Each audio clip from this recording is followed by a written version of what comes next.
Good afternoon, ladies and gentlemen. Welcome back to the 5th INA Time 2023. After we joined the oral and poster presentation, now we are proceeding to the Symposium 1 under the topic of tuberculosis and comorbidities.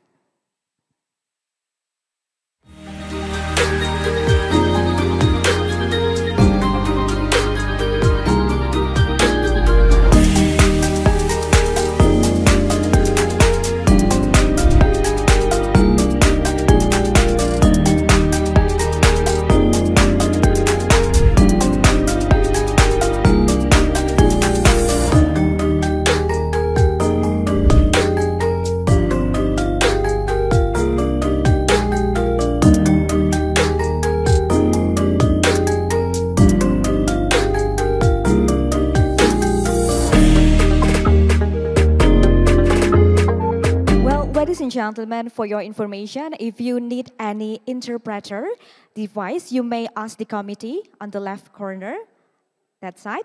You may ask the committee to get the interpreter device. Well, ladies and gentlemen, this symposium will be led by our moderator, Mr. Iwayan Gede Artawan Eka Putra from Universitas Udayana. And here is the profile of Mr. Iwayan Gede Artawan Eka Putra. He is an experienced professional with extensive education and evaluations. He is a lecturer at Udayana School of Public Health and a member of various organizations, including Indonesian Medical Doctor Association and Indonesian Public Health Association. His work includes tuberculosis research, operational research, and health education. He has authored multiple research publications and holds leadership roles, contributing significantly to public health in Indonesia. Without further ado, please give applause to our moderator.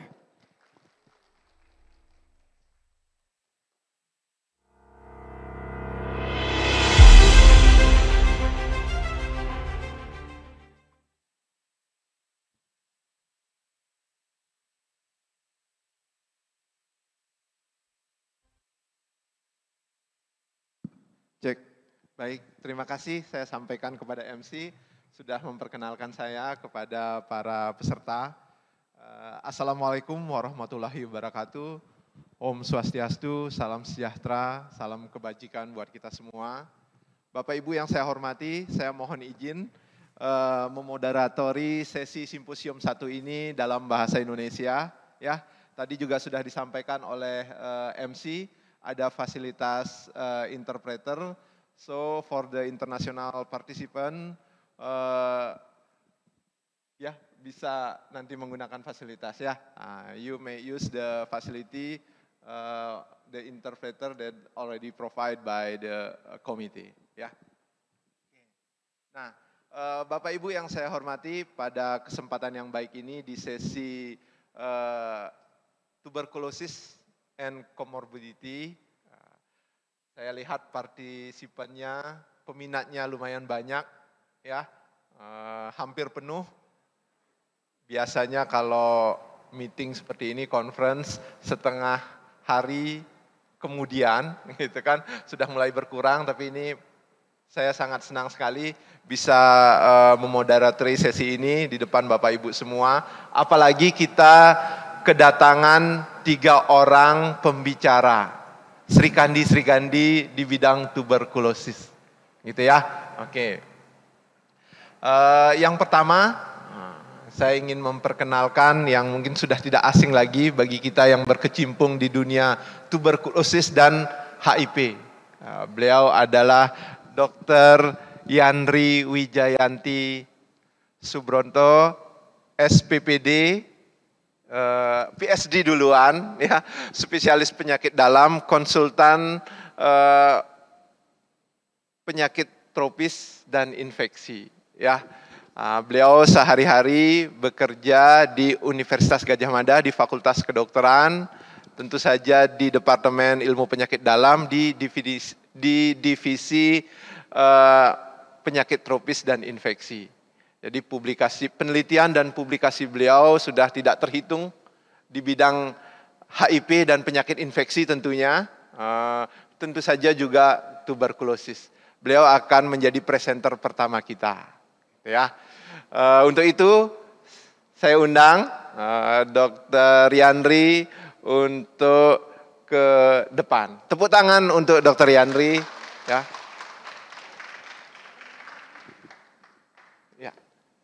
Ya, silakan Dok. Apa kabar? Baik. Ya, senang. Ya, oke. Nah, presenter yang kedua, beliau adalah Dr. Putu Ayu Swandewi Astuti, MPH PhD. Nah, beliau sehari-hari bekerja di Universitas Udayana, Fakultas Kedokteran, Program Studi Sarjana Kesehatan Masyarakat. Beliau juga sebagai kaprodi di sana dan concern di program tobacco control. Nah, selain itu beliau juga concern di bidang penanggulangan penyakit tidak menular dan kesehatan paru, termasuk tuberkulosis. Beliau hadir melalui Zoom meeting. Jadi saya ingin menyapa Dr. Ayu terlebih dahulu. Dr. Ayu, apakah bisa mendengar suara kami di sini?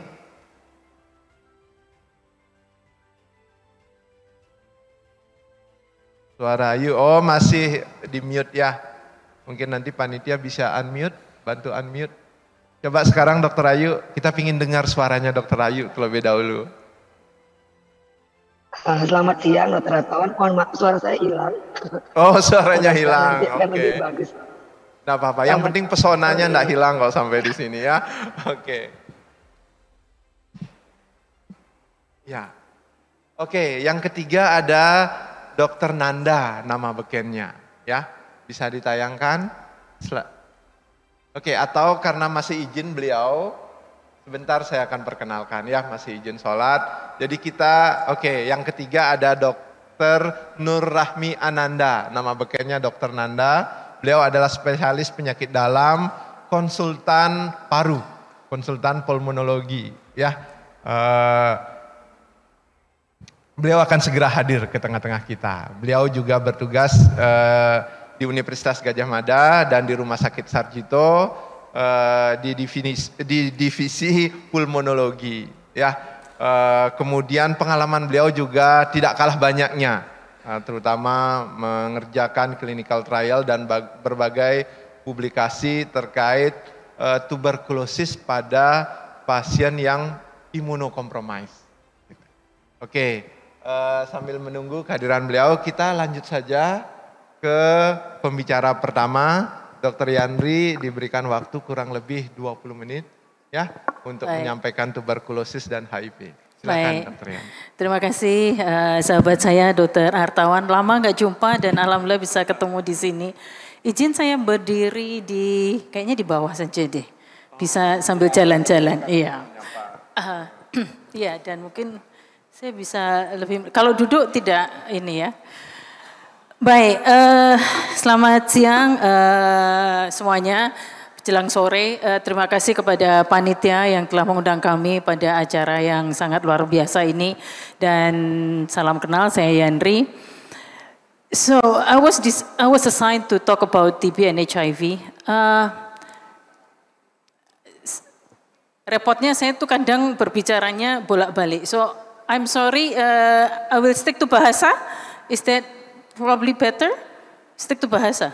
Or you want me in English? Saya senang sekali untuk bisa membicarakan ini, Dr. Artawan, karena kebetulan PhD saya adalah imunologi TBC. Jadi sebelum saya masuk isu HIV, itu memang pekerjaan saya itu dulu dengan pipet-pipet di Belanda untuk ngetesi antigen. Jadi saya familiar dengan IGRA itu jauh sebelum dia lahir. Justru kami adalah tim yang termasuk pertama-tama di Leiden University, itu adalah termasuk tim yang pertama kali untuk menggunakan IGRA atau menggunakan interferon gamma release assay. Kenapa dulu muncul itu adalah karena dulu kalau kita mau mengetes aktivasi sebuah sel itu adalah dengan radioaktif. Sehingga pada saat itu dunia berubah, ini terlalu sampah radioaktifnya terlalu bahaya untuk kita maupun untuk lingkungan. Sehingga akhirnya muncul dan baru kemudian muncul essay interferon gamma release itu. Jadi menarik untuk saya dan sampai pada titik ini ternyata TB masih menjadi masalah. Kemudian saya masuk di dalam sebagai spesialis penyakit dalam dan infeksi. Perjalanan saya menuju ke yang pasien HIV. Kenapa ini? Saya menaruhnya sebagai challenges in diagnosis. Beberapa di antara di sini adalah klinisi, sehingga challenge pada diagnosis, challenge pada treatment, dan sebagian mungkin ada di public health nanti akan apa hasilnya atau apa challenge-nya nantinya pada toward NTB di 2030. Saya main sendiri atau bagaimana ya? Oh, saya mencet ke situ ya. Oke, next. Iya, seperti kita ketahui bahwa TB dan HIV itu seperti saudara sepupu, jadi selalu mereka akan bersama-sama. Makanya dulu ketika saya masuk isunya TB, sudah ada yang mengatakan, ya kamu berbicara tentang HIV, padahal waktu itu saya belum kenal juga tentang HIV. Tetapi ternyata memang mereka menjadi sesuatu yang sangat interaktif di antara mereka dan saling mematikan. Boleh dikata TB adalah leading cause of death, menjadi membuat kematian pada HIV itu justru terutama adalah pada TB. Kemudian adanya HIV menyebabkan TB-nya itu lebih progres menjadi aktif TB. Yang dari laten ketika ada HIV maka dia akan progres menjadi aktif TB-nya itu menjadi lebih kelihatan sekali. Kuncinya itu ada di sel CD4. Mereka seperti permainan di CD4 itu yang akhirnya membuat keduanya akan menjadi progres. Kemudian menariknya adalah kalau co-infected mereka akan lebih prone terhadap multi drug resistance dan maka program kita tes semua pasien HIV, tes TB pada semua pasien HIV dan tes HIV pada semua pasien TB. Dan itu sangat challenging. Yang kedua adalah lebih challenging untuk meminta pasien-pasien TB itu boleh ya mau tes HIV itu tidak mudah. Besok dipresentasikan di paper saya yang kecil. Baik, dilanjutkan next. Epidemiologi kita tahu saya ingin hanya menampilkan yang kanan, nggak ada pointers ya?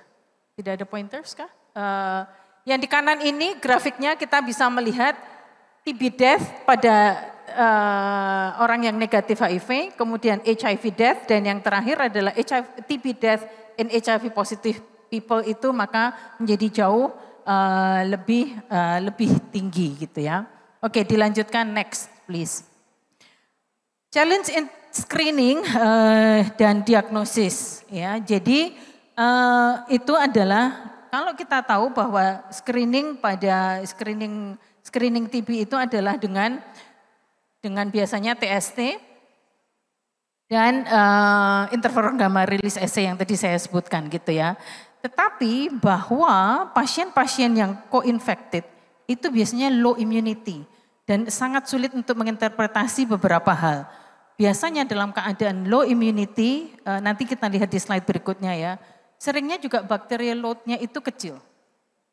Dan mereka sering alergi, tidak batuk. Nah itu tidak batuk sehingga mau nyuruh dia berdahak-dahak sulit sekali. Kita nggak bisa untuk mau testing apapun, maka TST dan interferon gamma release assay itu adalah melihat immune response sebetulnya. Jadi secara tidak langsung melihat suatu immune response-nya. Kemudian ini ya, poin nomor 2, detection rate conventional method of TB, sputum smear itu sangat rendah.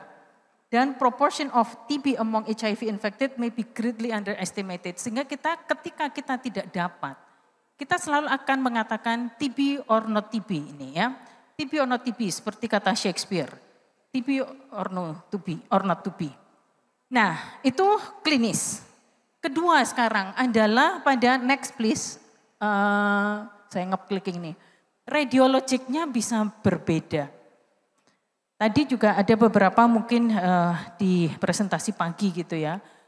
Kalau dulu kita belajar S1 itu, TB itu berada di atas karena dia sukanya dengan oksigen dan di atas bla bla bla. Pada HIV lebih pada pneumonia type. Akan infiltrat tapi tidak di tempat-tempat yang atas, justru akan ada di bawah.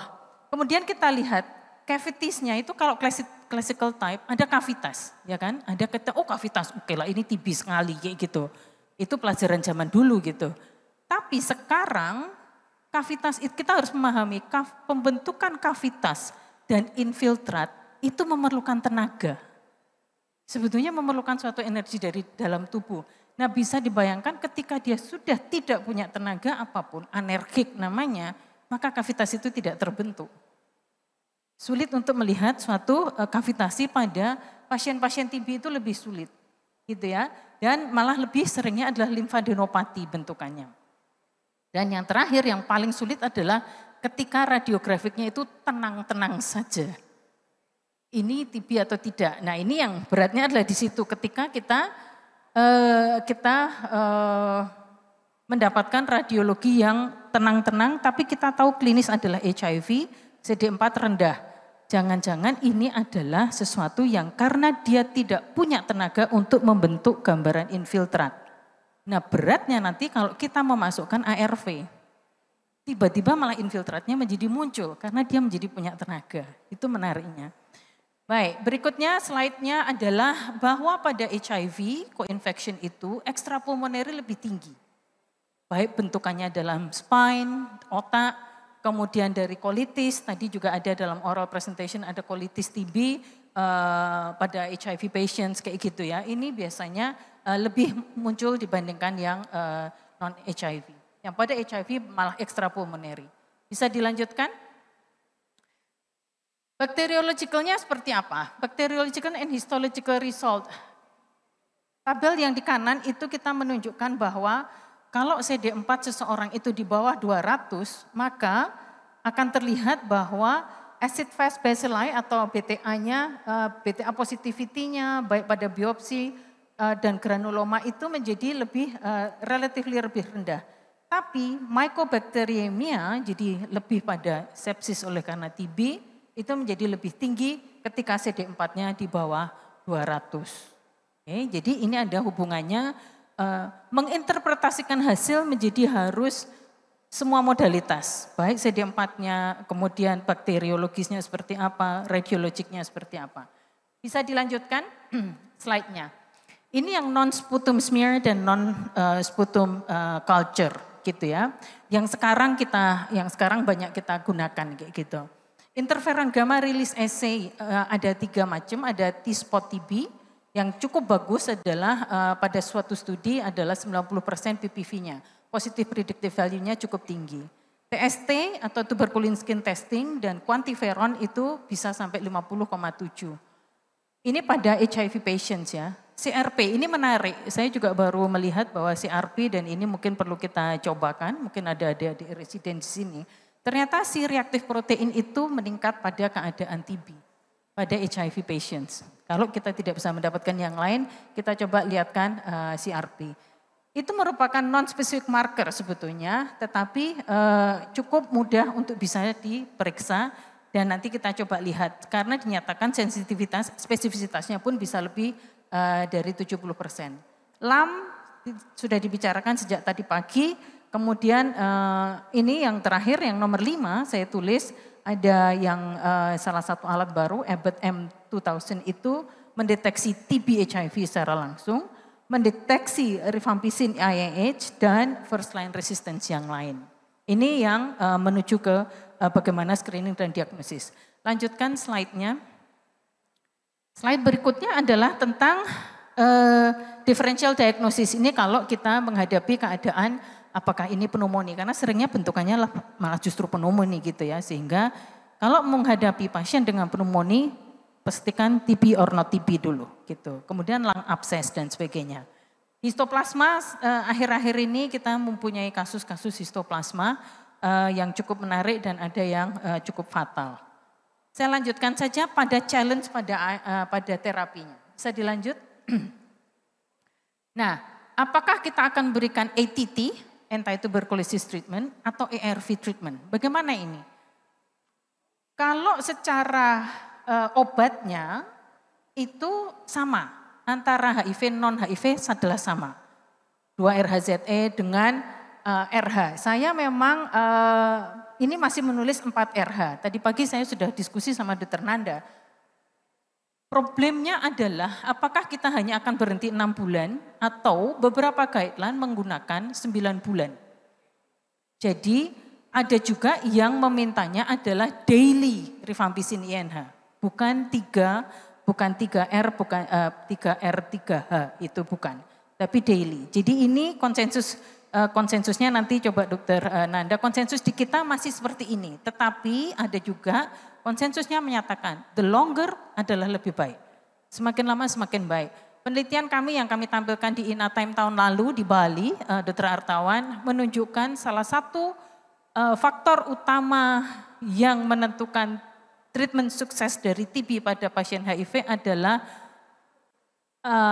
OAT lebih dari 9 bulan. Yang kurang dari 9 bulan itu proporsi yang gagalnya lebih tinggi. Not cure, dalam TB 03-nya termasuk yang unsuccessful. Jadi pemberian lebih dari 6 bulan memang lebih dianjurkan sekarang pada keadaan pasien dengan HIV. Terutama dalam keadaan yang lebih rendah lagi CD4-nya, ada kemungkinan memerlukan memerlukan OAT yang lebih panjang. Karena dia kan memerlukan waktu untuk dia bisa punya tenaga untuk efektif gitu ya obatnya.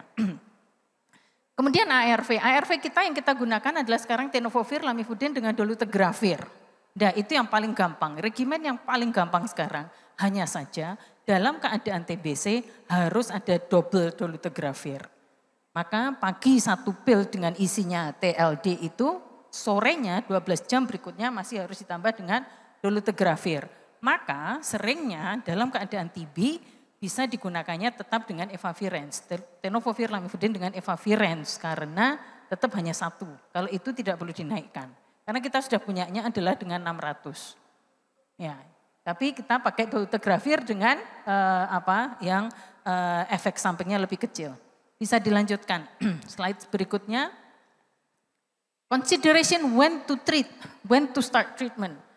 Ketika terlalu cepat, maka ada risiko IRIS. IRIS adalah Immune Reconstitution Inflammatory Syndrome. Jadi suatu keadaan inflamasi yang justru terjadi oleh karena kita memberikan ARV.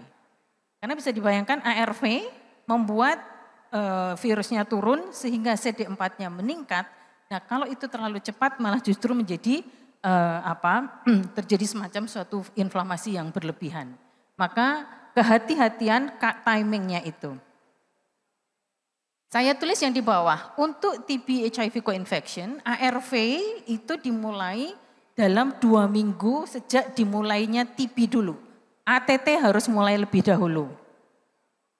Tapi dalam keadaan meningitis beda, diberikan dalam 8 minggu. Jadi ada kemungkinan selesaikan fase intensif dulu baru dimasukkan ARV-nya. Apabila itu meningitis TB. Dalam keadaan non-meningitis bisa dalam 2 minggu. Tapi tentu harus dilihat klinisnya. Kemudian bisa dilanjutkan slide-nya. Nah ini adalah menarik lagi adalah di sini. Ketika kita mulai memberikan ARV dan OAT, resikonya ada overlapping toxicities. Jadi toksisitasnya itu sama. Jadi misalnya gastrointestinal tolerance, semua obat ini membuat mual. Baik ARV maupun OAT, sama-sama mual. Kemudian ini, kita berhadapan dengan sistem saraf pusat, central nervous system toxicity, efavirenz. Bikin mabuk dok, kayak gitu kan. Ternyata isoniazid pun juga bisa memberikan efek itu. Mungkin dengan persentase yang lebih kecil, tapi jangan hati-hati ketika seseorang itu mengalami. Skin rash, banyak sekali obat ARV dan maupun yang kotak yang di sini adalah obat TB, yang di tengah adalah obat ARV. Sehingga ini adalah hati-hati adanya suatu overlapping toxicities. Dilanjutkan lagi. Nah ini juga menarik yang jarang kita omongkan adalah interaksi antar obat. Mungkin slide yang 2 setelahnya aja. Ini lebih mudah dibaca. Drug-drug interaction hati-hati. Saya tulis strong interactions adalah yang dot merah. Rifampicin itu mempengaruhi banyak obat. Rifampicin dengan nevirapin berinteraksi, rifampicin dengan rilpivirin, dengan efavirenz, dengan ritonavir, dengan darunavir semuanya. Hati-hati. Jadi ini interaksi. Apa dampaknya ketika terjadi interaksi? Seringnya adalah obat yang berinteraksi, rifampicin itu cukup jahat. Kalau saya mengatakan, rifampicin itu cukup jahat. Karena justru dia akan membuat berkurangnya obat-obatan yang di atasnya itu ARV. Maka seringnya kalau kita memberikan rifampicin, salah satunya adalah dosis ditinggikan, seperti tadi dengan dolutegravir tadi harus ditinggikan, harus menjadi 2 kali, karena terpengaruh. Ya, terpengaruh metabolismenya. Itulah yang terjadi. Jadi ini adalah berbagai obat, bahkan kalau kita sekarang nanti Dokter Nanda mungkin berbicara TPT, rifapentin, hati-hati dia berinteraksi dengan rilpivirine maupun efavirenz, dan ini bictegravir kita belum punya. Ya, ini adalah suatu gambaran challenge kita memberikan ARV dan OAT. Dilanjutkan slide berikutnya. Bagaimana dengan treatment outcome? Oke, kita mulai. Saya tadi sampaikan hati-hati terjadinya immune reconstitution inflammatory syndrome. Ada 2 type, yaitu paradoxical, yaitu menjadi sudah TB, iya, tapi tiba-tiba menjadi lebih berat. Atau dari radiografik yang tidak ada menjadi ada. Atau exposure type itu tadi ya, from laten, dari laten menjadi active TB, itu adalah exposure type. Faktor risiko untuknya terjadi iris adalah ketika CD4-nya sangat rendah, kemudian pendeknya waktu antara memulai OAT dengan memulai ARV, dan ketika viral load-nya tinggi. Kemudian yang terakhir, yang di bawah ini adalah treatment outcome, presence of HIV, maka menurunkan treatment success rate. Hati-hati nanti yang dinas kesehatan ini kok sukses rate-nya kok semakin turun. Saya tunjukkan slide berikutnya. Nah di sini challenge di klinik tuh kita seperti ini. Ini pengalaman yang di klinik Dr. Artawan. Kalau terdiagnosis bareng seperti tadi, oke, dimulai dengan OAT-nya dulu, kemudian ARV-nya. Itu nggak apa-apa. Poin nomor satu adalah seperti yang kita cerita tadi. Cuma, nah bagaimana ini? Bahwa TB dan HIV sudah mulai, ARV dimulai, kecepatan mungkin memburuk. Itu berarti kita berhadapan dengan iris. Termasuk misalnya pasien balik dengan keadaan limfadenopati iris. Berikutnya lagi, orang sudah HIV, sudah lama, tiba-tiba ketemu teman-teman di klinik, loh kok ada TB. Pikirkan bahwa ini adalah gagal terapi. Gagal terapi HIV, sehingga segera ganti, segera work up CD4-nya, viral load-nya, dan cari IO yang lain, kita perlu mengganti obatnya. Ini adalah 3 skenario yang akan kita temui di klinik kita. Baik, dilanjutkan. Apabila tadi dalam service delivery, clinical challenge-nya, nah saya tadi sampaikan, success rate mulai menjadi turun, ya kan? Padahal sebelum itu saja kita sudah mengalami ini.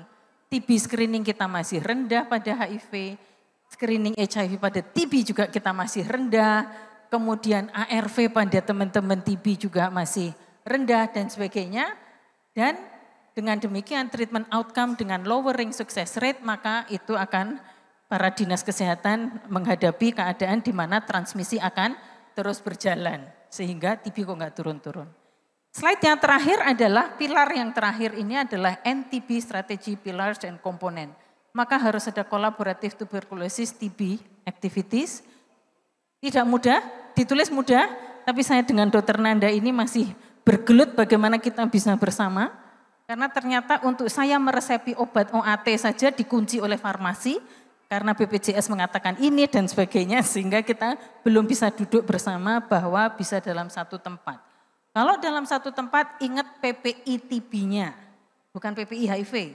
PPI TB-nya itu, jangan sampai pasien itu kemana-mana. Oh sekarang ke dokter Diandri, habis itu kemana, ke neuro dan sebagainya. Dia nyebar-nyebarkan TB-nya sak rumah sakit. Oke, baik, sebagai closing dan take home message, slide saya yang terakhir adalah remains a significant global health challenge dan presence of HIV infections itu membahayakan sukses ending TB karena adanya ongoing transmission. Kemudian presence of TB juga akan menurunkan kualitas hidup teman-teman HIV. Diagnosis dan treatment pada TB HIV sangat challenging dan fighting ini adalah memerlukan suatu kolaborasi yang luar biasa.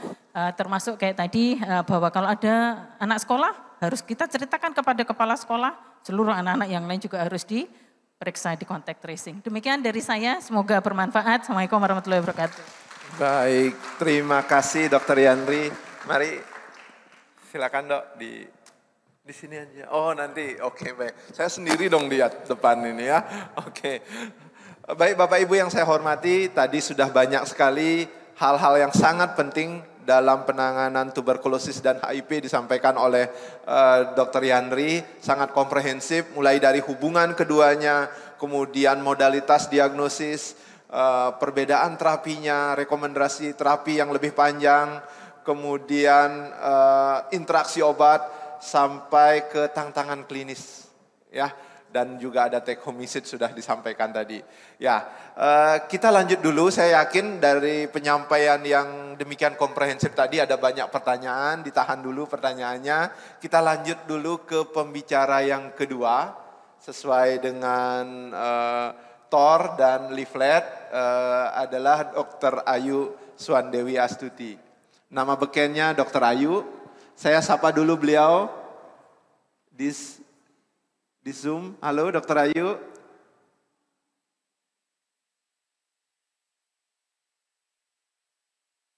Masih mute. Kira-kira panitia bisa bantu unmute?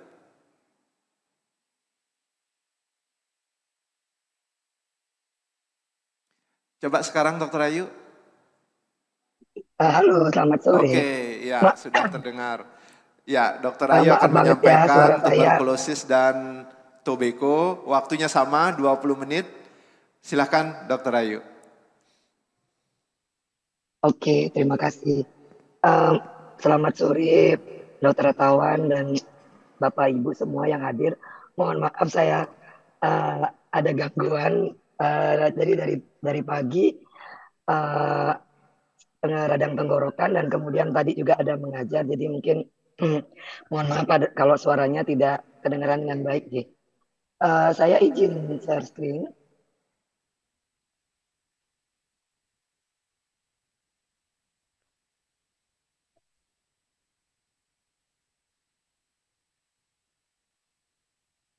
Oke, apakah sudah bisa terlihat?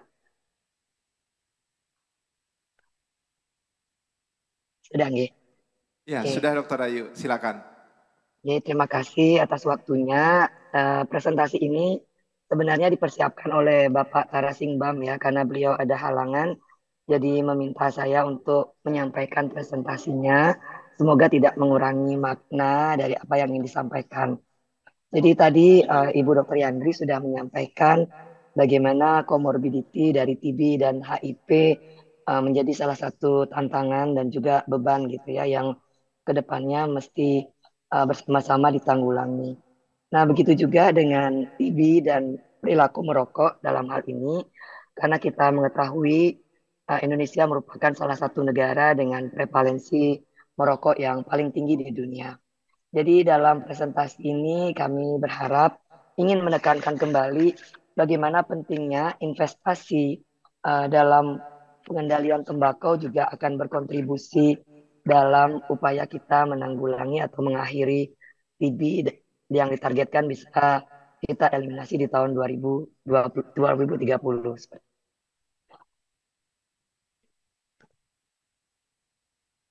Oke, jadi mungkin saya rasa ini mungkin tidak perlu disampaikan kembali ya, karena secara global TB masuk ke dalam 20 besar dari penyebab kematian di dunia.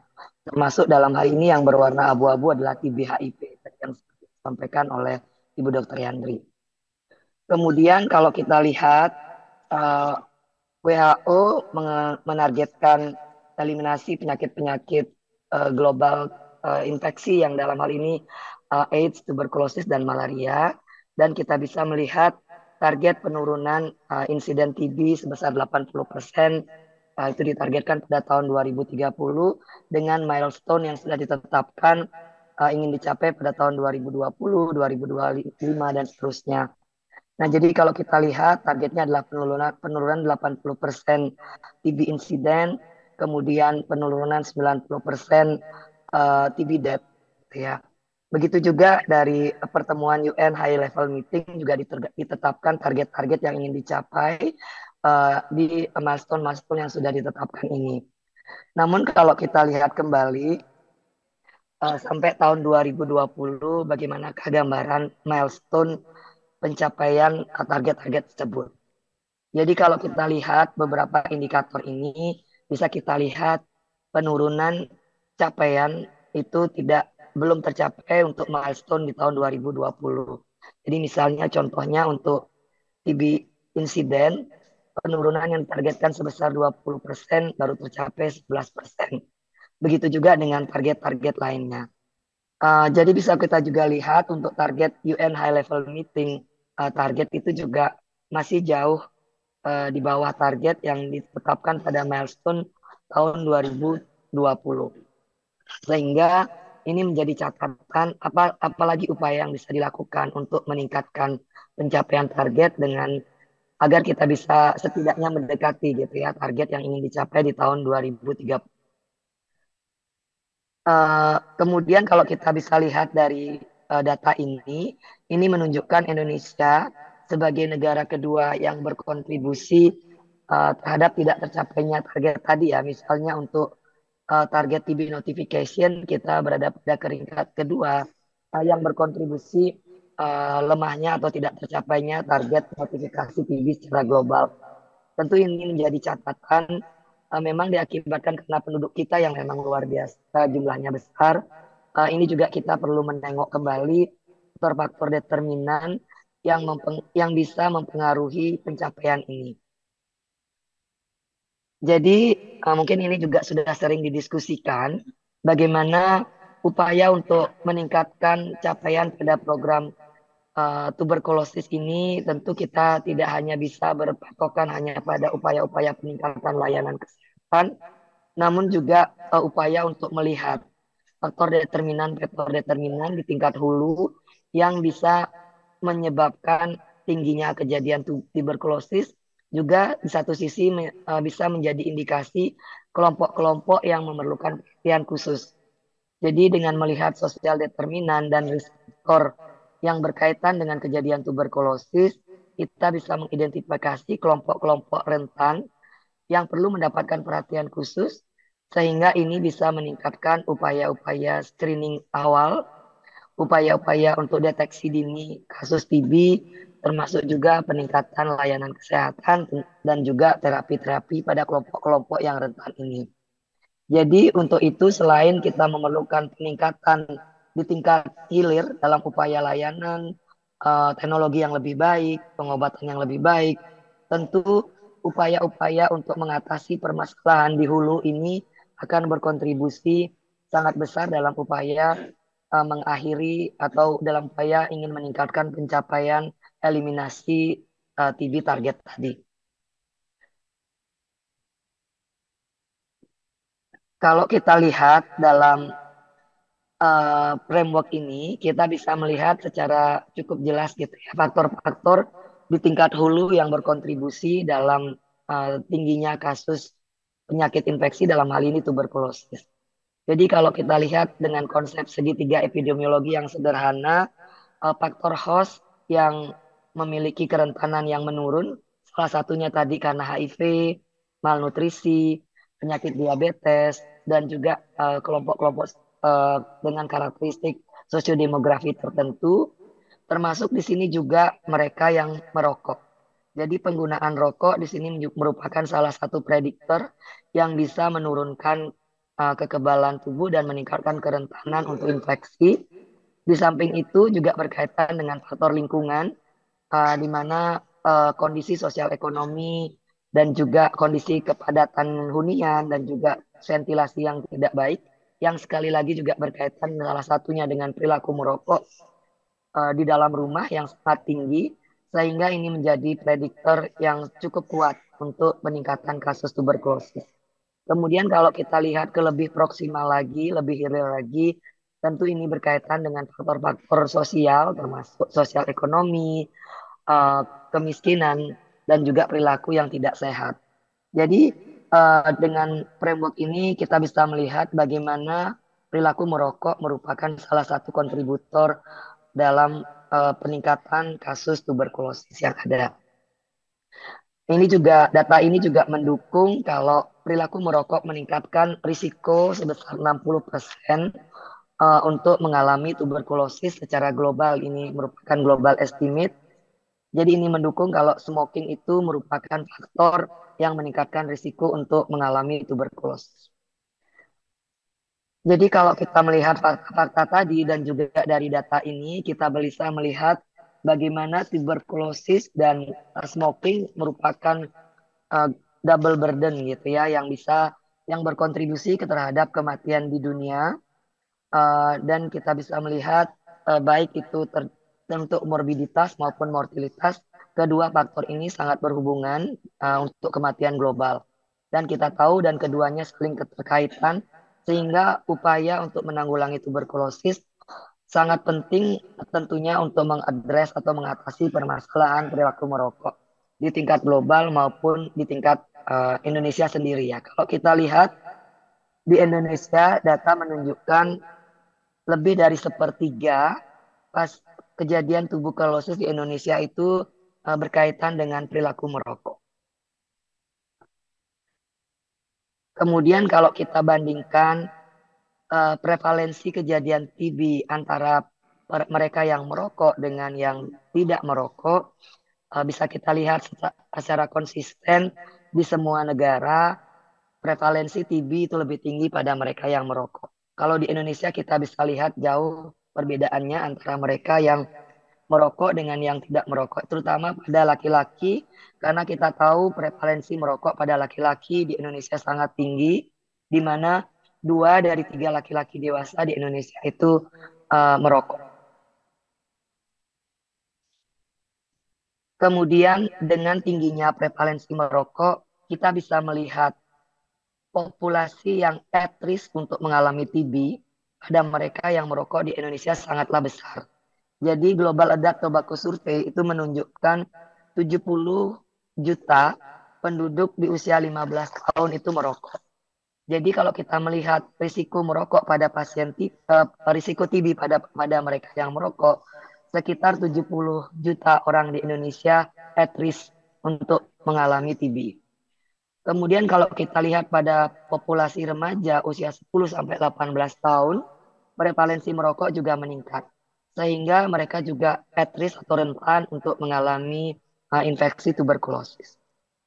Jadi ini menurut kami merupakan kelompok yang dengan jumlah yang sangat luar biasa, yang berisiko untuk mengalami tuberkulosis dan perlu mendapatkan perhatian bagaimana kita bisa meningkatkan early detection atau penemuan kasus TB yang lebih awal pada kelompok-kelompok perokok ini.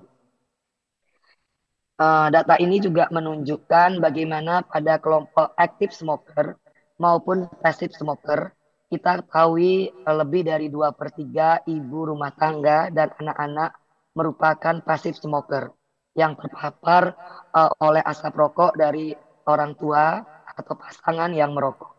Sehingga ini juga merupakan kelompok-kelompok yang perlu untuk diidentifikasi dan juga dilakukan upaya penemuan TB infeksi.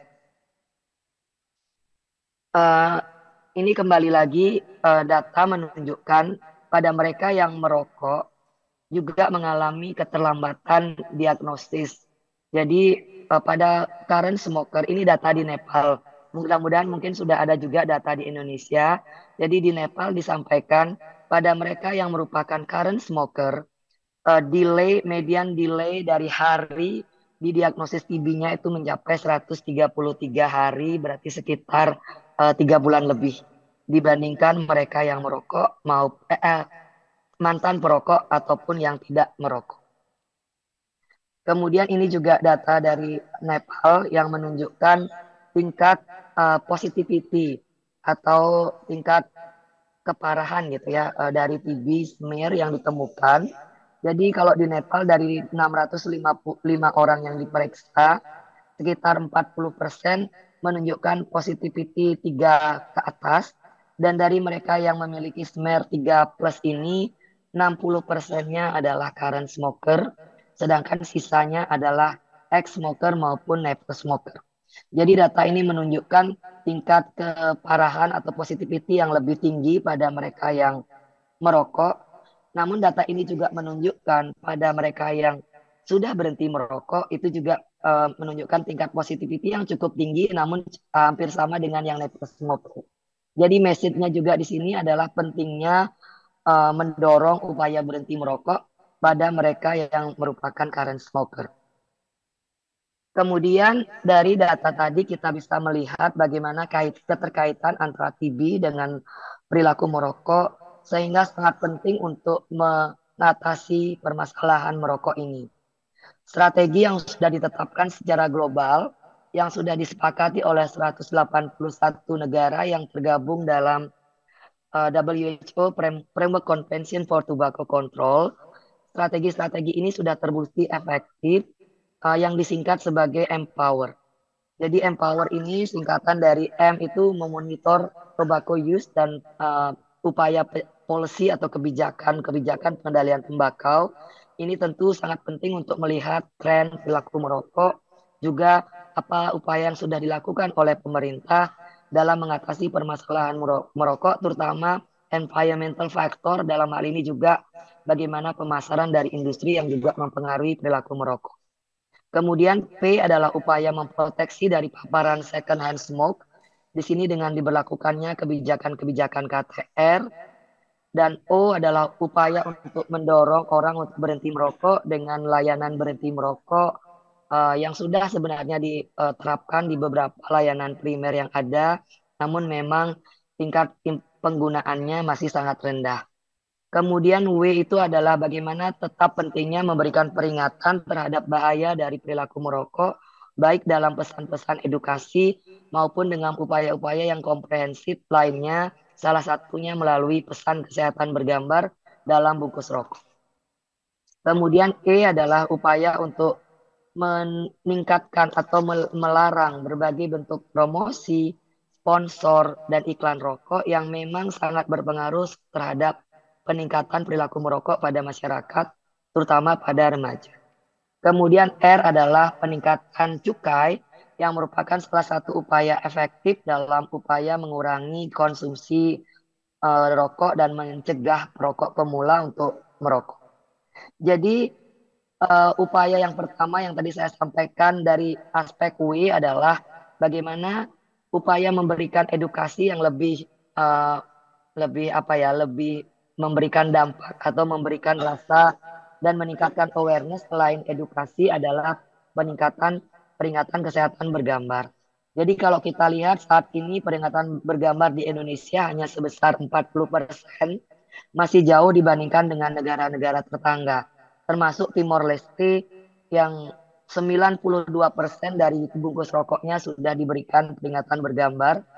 Dan sayangnya produsen rokok Indonesia kalau dia mengimpor ke luar negeri dia harus mengikuti ini. Tapi di Indonesia hanya 40%. Tentu ini tidak adil bagi masyarakat Indonesia, terutama anak dan remaja yang tidak mendapatkan proteksi yang optimal dari pemasaran industri rokok. Kemudian upaya peningkatan iklan itu merupakan upaya yang meningkatkan cukai merupakan upaya yang memang dibuktikan efektif untuk mengurangi perilaku merokok, karena dengan harga rokok yang lebih mahal itu akan menyebabkan para perokok akan bisa mengurangi konsumsi dan juga mencegah bagi mereka, terutama perokok pemula, untuk memulai merokok. Kemudian advertising ban juga sudah diadopsi di berbagai kota di Indonesia. Tentu upaya ini harus diperluas karena dengan upaya ini berbagai bentuk environmental cues atau dorongan-dorongan lingkungan yang mendorong penggunaan atau perilaku merokok ini bisa dicegah dan diminimalisir. Cuman sayangnya memang ini belum serentak, gitu. Hanya beberapa kabupaten kota yang sudah mengadopsi larangan iklan dan juga larangan display rokok di tempat-tempat penjualan. Kemudian kalau kita lihat dalam adopsi kebijakan kawasan tanpa rokok, memang hampir 2/3 dari kabupaten kota sudah menerapkan itu. Namun kalau kita lihat tingkat kepatuhan masih sangat rendah. Overall kepatuhan di Indonesia belum mencapai 30%. Tentu ini masih jauh dari target 80% tingkat kepatuhan. Ya, kemudian untuk upaya mendorong perilaku berhenti merokok, tentunya upaya smoking cessation dalam bentuk dukungan yang sederhana berupa program ABC sangat bisa dilakukan di layanan-layanan primer, di mana setiap orang yang datang dengan penyakit yang berhubungan dengan perilaku merokok bisa ditanyakan apakah mereka merokok atau ada anggota keluarga yang merokok. Jika iya, kemudian diberikan nasihat singkat terkait pentingnya berhenti merokok dan cessation support yang lebih detail dengan merefer ke layanan berhenti merokok atau cessation support yang bisa dilangsungkan juga segera di sana di saat konsultasi dengan pasiennya. Kemudian upaya berhenti merokok tadi memang memberikan dampak yang cukup signifikan terhadap kesuksesan pengobatan TB, kemudian terhadap relapse, dan juga terhadap sputum conversion. Jadi sangat penting melakukan integrasi layanan smoking cessation pada layanan-layanan TB karena ini akan memberikan peningkatan indikator-indikator kesuksesan pengobatan maupun monitoring pasien TB. Ini juga kurang lebih sama untuk treatment success rate antara mereka yang merokok, juga yang never smoker dan fast smoker. Sehingga sangat penting upaya smoking cessation ini dilakukan dan diintegrasikan untuk meningkatkan keberhasilan program penanggulangan tuberkulosis. Ini juga kurang lebih sama untuk menunjukkan smoking cessation ini penting dalam upaya penanggulangan dan meningkatkan capaian program tuberkulosis. Jadi karena suara saya juga semakin hilang, saya ingin menyimpulkan dan juga take home message dari apa yang tadi kami sampaikan. Yang pertama, merokok merupakan salah satu faktor risiko tuberkulosis yang meningkatkan likelihood untuk infeksi, kemudian kematian, relapse, dan juga kondisi klinis yang lebih berat. Sehingga upaya investasi dalam penanggulangan perilaku merokok atau tobacco control sangat diperlukan dalam upaya untuk mengakhiri infeksi tuberkulosis. Smoking cessation dalam layanan TB yang reguler dilakukan sangat penting dan sangat urgent untuk dilakukan untuk meningkatkan treatment outcome, untuk mengurangi kegagalan dan juga relapse.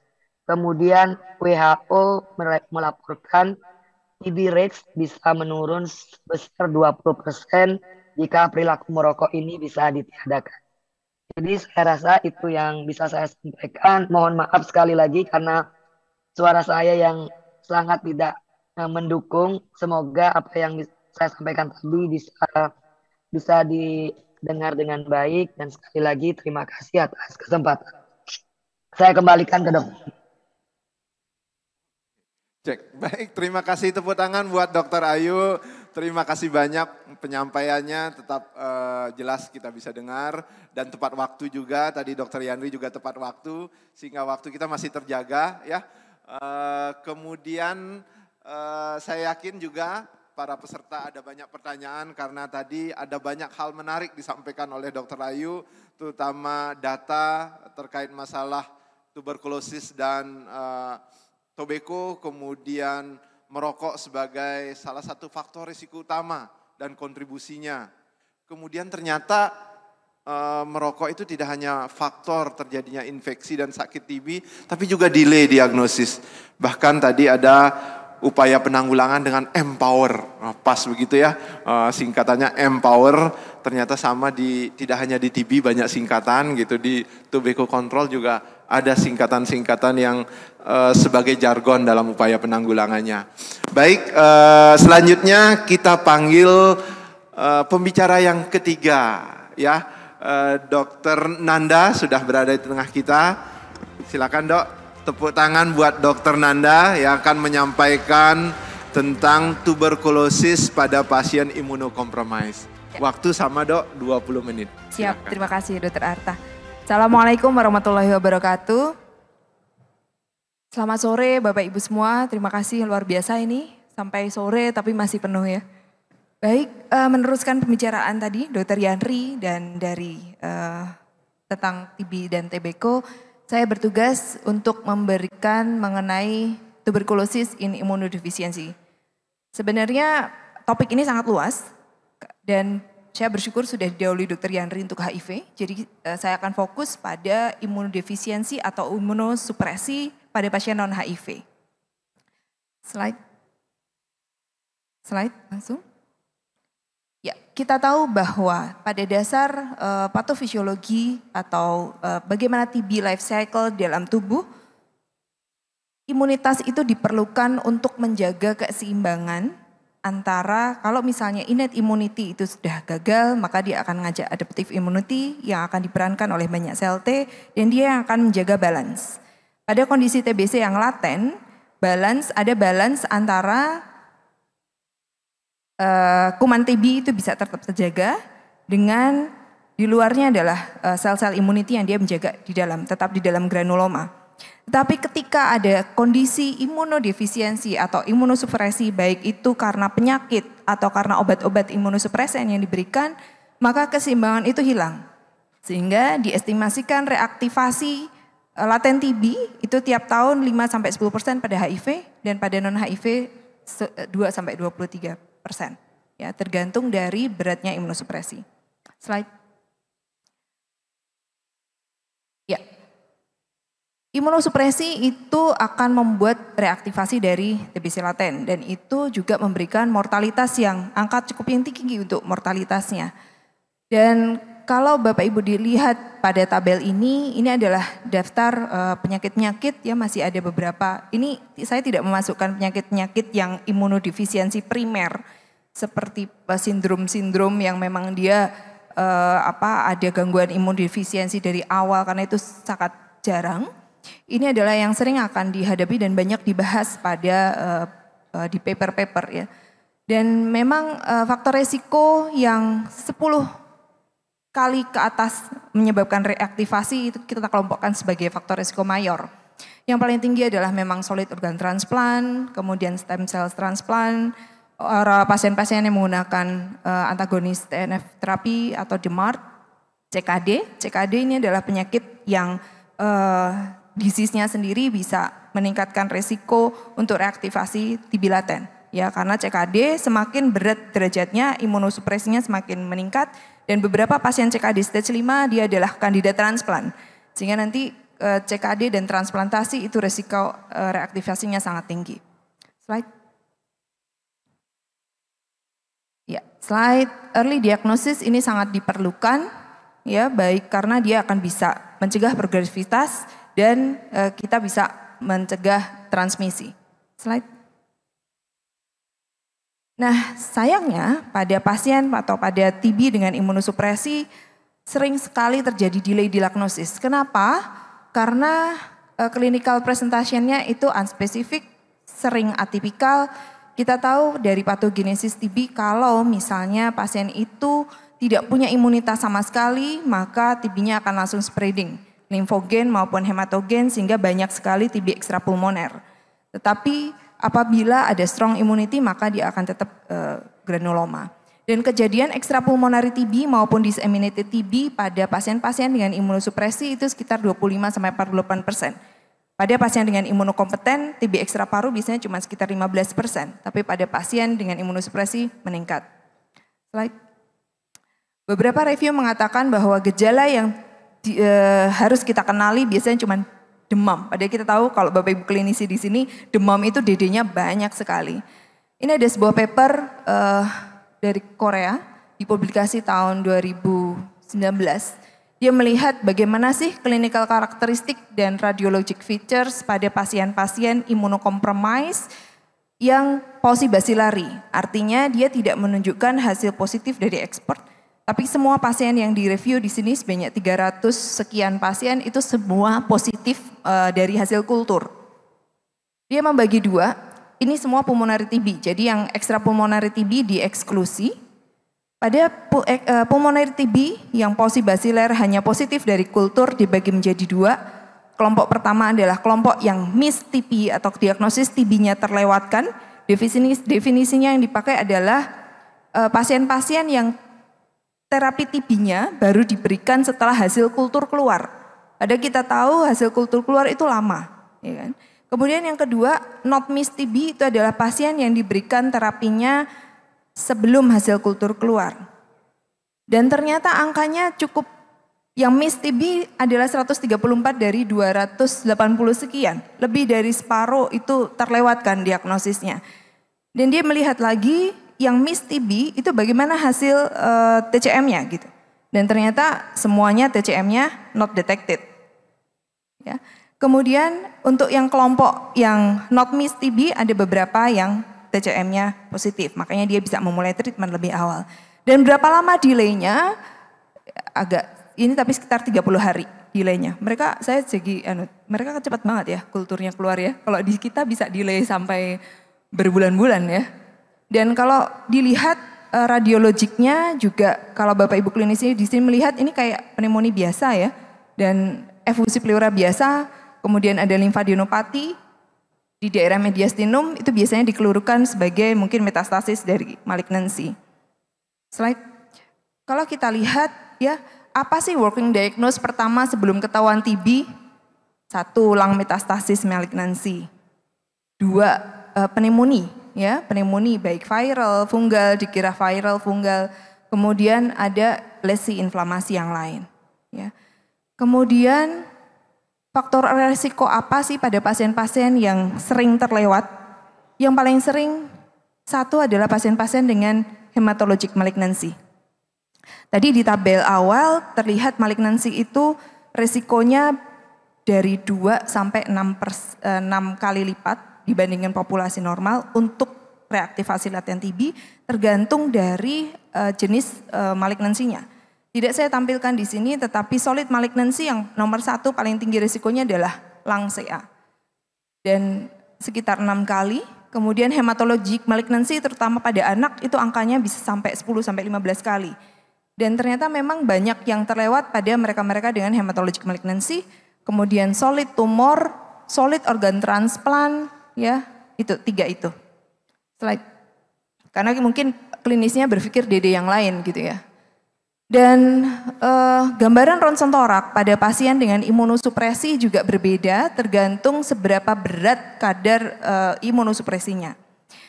2 gambar di atas itu adalah pasien kami dengan TB-DM dan TB-SLE, masih cukup khas gambarannya, ada kavitas, kemudian infiltratnya masih di superior, bilateral, sedangkan yang 3 di bawah, ini yang tengah adalah TB-DM, yang bentuknya extrapulmoner, jadi effusuloculated. Yang ini adalah pasien HIV dengan CD4 di bawah 10, kelihatannya normal, padahal kalau kita zoom sebenarnya ada titik-titik dan ini expertnya positif, medium. Dan di bawah itu adalah pasien kami dengan transplant ginjal, pasien post transplant 6 bulan setelah transplant dia masuk dengan pneumonia berat. Di awal transplant memang tidak diberikan TPT karena IGRA-nya negatif saat itu, kemudian dicari TB-nya nggak ada, akhirnya transplant 6 bulan setelah itu dia masuk dengan desaturasi, membaik dengan terapi PCP dan TB. Saat ini masih dalam terapi TB. Slide. Nah, jadi bagaimana kita bisa mendiagnosis TB pada pasien dengan imunosupresi? Yang pertama, selalu kenali faktor risiko apakah pasien itu pasien yang imunosupresi apa tidak. Tadi pasien hematologic malignancy, pasien dengan obat-obatan imunosupresan. Kalau ada itu, maka kita harus memasukkan DDTB pada setiap presentasi simptom, terutama respiratory symptomnya.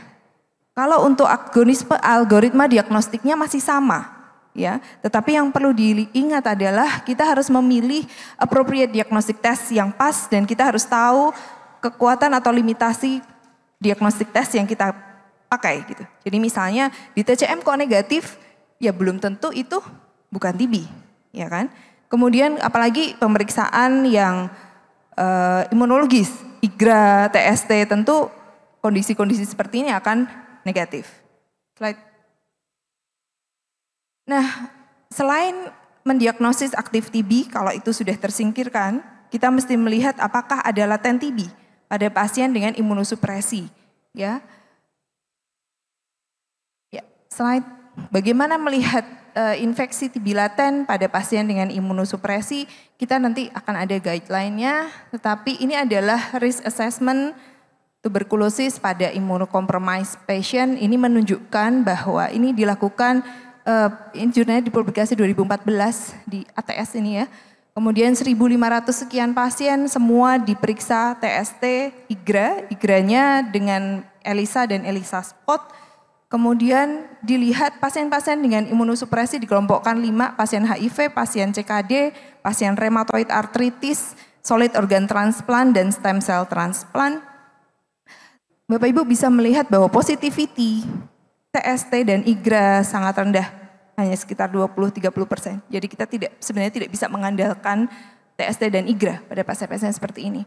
Dan setelah di follow up, mereka yang IGRA-nya negatif di awal atau TST-nya negatif di awal juga ada juga yang kemudian menjadi TB aktif. Dan kebanyakan memang kelompoknya adalah kelompok HIV. Makanya rekomendasi yang keluar adalah HIV itu diberikan TPT tanpa kita melihat hasil IGRA atau TST. Nah, slide. Untuk stratifikasi yang lain tentunya ini guideline dari WHO 2020 yang kita adopt juga menjadi di juknis ILTB kita. Sebenarnya faktor imunosupresan yang lain itu ada di other risk group yang di grup 3. Ini adalah kelompok-kelompok dengan terutama solid organ transplant, TNF alpha, pasien-pasien dengan dialisis ini masuk di sini. Alurnya masih sama, periksa IGRA tetap ya walaupun tadi kita tahu angka diagnostiknya. Kalau IGRA-nya positif, kita lihat ada TB aktif atau tidak, periksa CXR, ronsen torak, atau ronsen torak bisa dilakukan di awal. Ya, kemudian kalau tidak ada TB aktif maka diberikan TPT. Ya, kalau IGRA negatif tidak. Slide. Tetapi sekali lagi kita harus lihat juga, makanya ini sebenarnya perlu studi untuk melihat risiko, untuk stratifikasi risiko. Karena tadi yang dipublikasi di ATS tadi adalah pada low endemic country. Kita belum punya data yang high endemic country, mungkin angkanya menjadi lebih banyak. Ya. Nah, saya akan menekankan terutama memang pada pasien-pasien dengan solid transplant organ. Pada beberapa center di Indonesia sudah melakukan transplantasi, termasuk di Jogja, transplantasi ginjalnya cukup rutin. Semua pasien dengan transplantasi yang akan transplantasi ginjal harus satu dilihat apakah ditanyakan pernah ada riwayat penyakit TB atau tidak. Kemudian harus semua dilakukan CXR. Kalau CXR-nya memang ada lesi, entah itu lesi post atau lesi baru. Kalau lesi post harus rekomendasinya dari dilanjutkan di pemeriksaan selanjutnya. CT scan ya, kemudian ambil kultur, dipastikan bahwa memang tidak ada aktif TB. Ya, kalau itu ada aktif TB maka harus diobati dulu sebelum dilakukan transplant. Slide. Ya. Pada beberapa negara seperti negara Cina kalau dilihat dari guideline transplant mereka menterapi semua pasien pre-transplant tanpa melihat IGRA-nya. Nah ini di kita harus dilihat lagi. Di Indonesia belum keluar konsensus bersamanya. Ya. Ini sebelumnya. Nah ini adalah konsensus dari TBNet dari Europe. Mengatakan bahwa preventive chemotherapy against TB without prior screening for LTBI, artinya semua pasien yang akan menjalani transplant organ tanpa melihat hasil IGRA maupun TST, boleh diberikan pada high TB incidence dan ini dipakai di Cina. Di Indonesia kita masih belum punya. Kita mungkin perlu riset operasional untuk itu yang melihat stratifikasi risiko. Ya. Kemudian slide. Nah, ini adalah juknis LTBI yang kita punya. Bapak Ibu mungkin familiar dengan ini dan satunya adalah juknis ILTB pada mereka yang mendapatkan terapi disease modifying arthritis rheumatoid drugs atau obat-obatan biologi yang dikeluarkan oleh PABDI ya. Slide. Alurnya adalah ketika ada pasien dengan kandidat menerima pasien rheumatoid arthritis autoimun yang akan diberikan obat-obatan imunosupresi, maka harus dievaluasi apakah ada TB aktif apa tidak. Kalau memang ada TB aktif, obati dulu, tunda DMARD-nya. Kalau bukan TB aktif, maka periksa faktor resikonya, apakah mayor atau minor. Faktor resiko mayor ada di kanan, itu mereka yang tadi kalau lebih dari 10 kali resikonya untuk menjadi aktif TB. Kontak erat dengan pasien TB aktif, ada riwayat infeksi lebih dari 2 tahun, CKD, ronsen toraknya ada infiltrat atau ada lesi fibrosis, pernah mendapatkan DMARD atau HIV atau pasien transplantasi organ. Kalau itu ada, maka berikan dulu TPT-nya. Kalau memang tidak ada klinis TB, maka boleh diberikan TPT, kemudian DMARD-nya ditunda. Ya. Kalau pada pasien faktor risiko rendah, maka periksa IGRA atau tuberkulin dulu. Kalau IGRA dan tuberkulinnya positif, maka dia ILTB. Kalau negatif, maka bukan. Dan pada pasien dengan imunosupresi kita hati-hati dalam menggunakan TST. Kalau ada IGRA maka IGRA yang lebih dipilih, kalau misalnya tidak ada pakai TST, tetapi interpretasi positivity-nya berbeda. Pada juknis ini dikatakan positif, considering positif itu indurasi lebih dari 5 mili. Karena pasien-pasien dengan autoimun ya, cut off-nya berbeda. Slide. Nah sekarang bagaimana terapi kalau kita ketemu TB laten pada pasien-pasien imunosupresi, apa yang harus diberikan? Pilihan utamanya adalah memang biasanya adalah INH. INH selama 6-9 bulan. Karena apa? Karena tadi rifampicin itu banyak interaksinya, termasuk dengan obat-obatan imunosupresi. Ya, slide bisa diperpanjang 9 bulan, kemudian kalau untuk pada TB disease, terapinya bagaimana? Sama, basicnya sama, regimennya juga standar, 2 bulan dengan RHZE, 4HR daily. Tolong pasien-pasien imunosupresi berikan obat lanjutannya adalah harian. Sebenarnya guideline WHO sudah mengatakan nggak dipilih ya, imunosupresi atau tidak, TB atau tidak, sebenarnya harusnya fase lanjutannya adalah harian. Kalau memang ketersediaannya belum ada dan kita harus membuat skala prioritas, prioritaskan pada pasien-pasien seperti ini. Ya. Kemudian semuanya harus dibuat individual base. Jadi kecukupan terapinya harus dilihat individu per individu. Karena kadang-kadang pasien imunosupresi memang butuh terapi yang lebih lama. Ya. Bisa sampai total 9 bulan ya, sampai 1 tahun. Ya. Slide. Baik, waduh kecil sekali. Tapi ini adalah interaksi dari, apa yang harus diperhatikan yang lain adalah interaksi antara obat imunosupresi dengan rifampicin. Ya biasanya dengan OAT tetapi kalau Bapak Ibu lihat yang paling banyak listnya adalah rifampicin. Rifampicin dengan kortikosteroid dia akan menurunkan dosis kortikosteroidnya. Kemudian dengan siklosporin biasa dipakai untuk anemia plastik ya, untuk penyakit autoimun juga akan menurunkan siklosporinnya. Rifampicin dengan tacrolimus itu obat-obatan yang sering dipakai untuk pada setelah transplantasi, terutama transplantasi ginjal, itu juga turun. Pengalaman kami dengan rifampicin dan tacrolimus, pasien kita berikan OAT 4 hari, 4 hari kemudian dicek, kadar tacrolimusnya turun separohnya. Dan itu beresiko rejeksi, sehingga benar-benar harus kita lihat individualize dan multidisciplinary team. Kita harus bilang sama tim ginjalnya, saya rifampicinnya nggak bisa saya lepas karena ABCD misalnya. Dia akan cek kadar tacrolimusnya rutin. Kalau misalnya memang pasien itu beresiko untuk rejeksi, ya mau tidak mau akhirnya dipilih regimen yang tidak menggunakan rifampicin. Di guideline ada HZE dan fluoroquinolone. Tetapi tentu tidak bisa kita terapkan pada semua pasien. Kemudian demikian juga dengan MMF, mycophenolate mofetil. Imunosupresan yang sering juga digunakan, kadar MMFM juga bisa turun karena rifampicin. Slide. Nah sekarang bagaimana treatment timingnya? Kapan kita berikan atau kapan boleh ditransplant gitu? Berapa lama sih TPT-nya diberikan? Pada transplant organ kalau memang memungkinkan TPT-nya diselesaikan, selesaikan dulu TPT-nya. Tetapi apabila tidak, beberapa referensi mengatakan 1 bulan sesudah TPT itu bisa diberikan obatnya. Pada pasien obat-obatan untuk DMARD tadi, mau diberikan kortikosteroid atau methotrexat atau obat-obatan imunosupresan yang lain, minimal 1 bulan TPT dulu, baru kemudian diberikan obat-obatannya. Ya. Kemudian kalau untuk TB terapi bagaimana? Tentu saja kalau untuk TB terapi ya OAT-nya diselesaikan dulu, ya.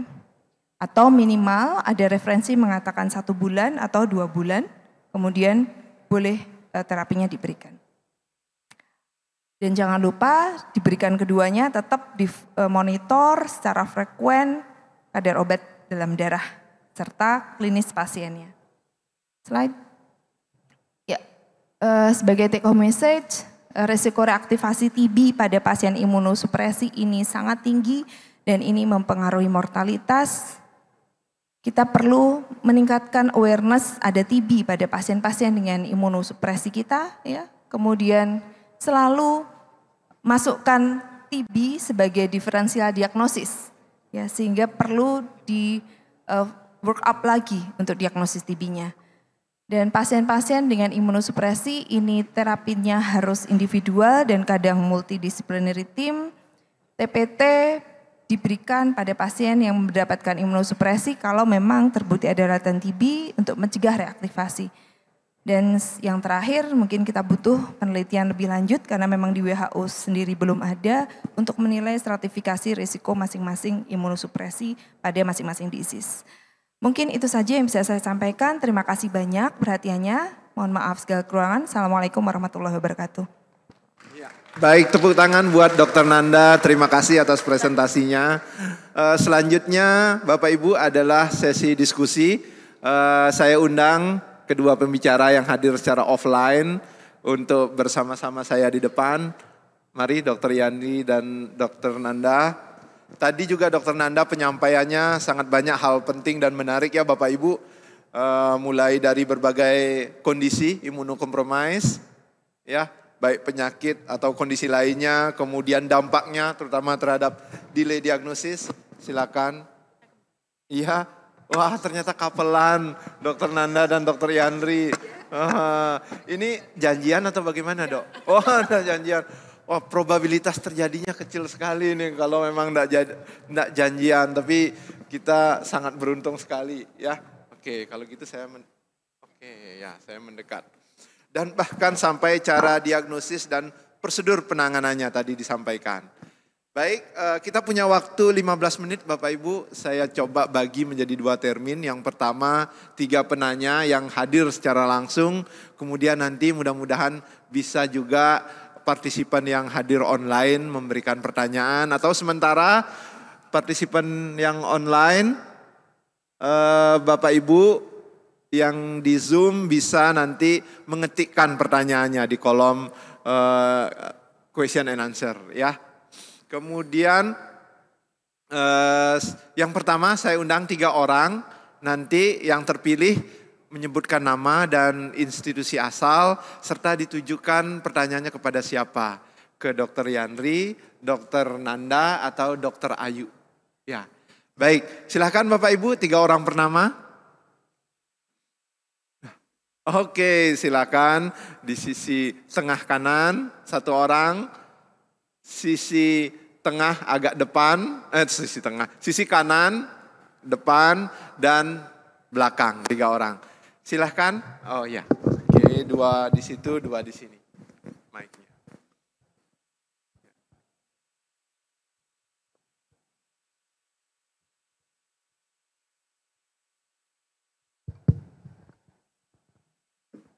Ya, dan pertanyaannya supaya to the point ya. Oh ya, terima kasih atas kesempatannya. Perkenalkan saya Victoria dari Universitas 11 Maret. Di sini saya sebenarnya juga sebagai dokter perusahaan. Ingin bertanya kepada Dr. Yandri, itu case-nya saya di perusahaan itu pernah menemukan satu pegawai saya tuberkulosis, jadi dia usia 49 tahun. Ditemukan dia memang batuk lama, lalu masuk ke rumah sakit karena lemas dan ternyata HB-nya turun sekali dan perlu donor 2 kantong waktu itu. Lalu ditemukan bahwa dia TB, selanjutnya dia setelah berjalan waktu juga ditemukan dia HIV seperti itu. Jadi ada TB HIV infection. Di sini lalu dia meminum obatnya, minum obatnya ARV yang dulu. Nah itu setelah itu kan tadi seperti yang disebutkan dokter ada efek samping yang dirasakan, ada mual, ada mabuk seperti itu. Nah itu karena itu pegawai saya akhirnya tidak bisa bekerja kembali. Mungkin itu juga salah satu alasan kenapa TB ini jadi sesuatu yang tidak mau diungkapkan seperti itu, nggih. Nah, untuk hal seperti itu apakah ada obat khusus atau ada penanganan khusus bagaimana caranya untuk mengatasi dari efek samping obat atau khususnya sih di pekerja sih apakah itu ada caranya biar bisa ini terus bekerja? Terima kasih. Terima kasih Dokter Ria tadi ya dari UNS ya tentang penanganan efek samping obat pada pasien TB HIV. Silahkan silakan. Terima kasih atas kesempatannya. Saya Alwiyah dari FKM UI mau bertanya kepada Dokter Yandri. Dok, ini tadi menarik tentang kejadian TB setelah inisiasi ARV. Saya pernah baca sebuah systematic review dan meta-analis yang menyatakan bahwa 0 sampai 3 itu tinggi, paling tinggi. 3 sampai 6 bulan itu mulai turun, tapi itu terkait iris TB. Kemudian 6 sampai 24 itu mulai turun terus, tapi 24 sampai 36 naik lagi insiden TB-nya. Lalu lebih dari 36 turun lagi insiden TB-nya. Nah, tadi ada kata bahwa pada setelah inisiasi ARV itu kalau terjadi insiden TB itu pasti gagal terapi. Apakah ada interval waktu tertentu bahwa misalnya setelah 24 bulan kemudian terjadi insiden TB pada pasien yang sudah ARV itu pasti gagal terapi? Atau ada parameter tertentunya, Dok? Mohon informasinya. Terima kasih. Oke, baik. Dokter Anggia ya menanyakan tentang apakah ada interval waktu terapi gagal terapi gitu ya. Oke. Silakan yang terakhir Bapak di belakang ya.